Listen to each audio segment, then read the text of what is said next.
যে কোনোদিন যদি আল্লাহর রহমতে বাংলাদেশের মানুষের সমর্থনে আমাদের পক্ষে যদি সম্ভব হয় দেশের জন্য কাজ করার অতীতের মতন, দেশের মানুষের জন্য কাজ করার অতীতের মতন, তাহলে আগামী দিনে আমি একটি কাজ করতে চাই এই বাংলাদেশের মানুষের জন্য।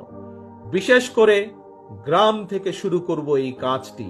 ধীরে ধীরে হয়তো শহর পর্যায়ে যাব আমরা, কিন্তু যেহেতু বাংলাদেশের অধিকাংশ মানুষ বসবাস করেন বাংলাদেশের গ্রামগুলোতে, জেলা পর্যায়ে, উপজেলা বা থানা পর্যায়ে, গ্রাম পর্যায়ে, সেই জন্য তাদের কাছে এই পরিকল্পনা বা কাজটি আমি নিয়ে যেতে চাই। কি সেই আমার পরিকল্পনা? আমার পরিকল্পনাটি হচ্ছে প্রত্যেকটি পরিবারের জন্য, মানুষ নয় পরিবার হিসাবে, আমরা বাংলাদেশে কতগুলো পরিবার আছে সেই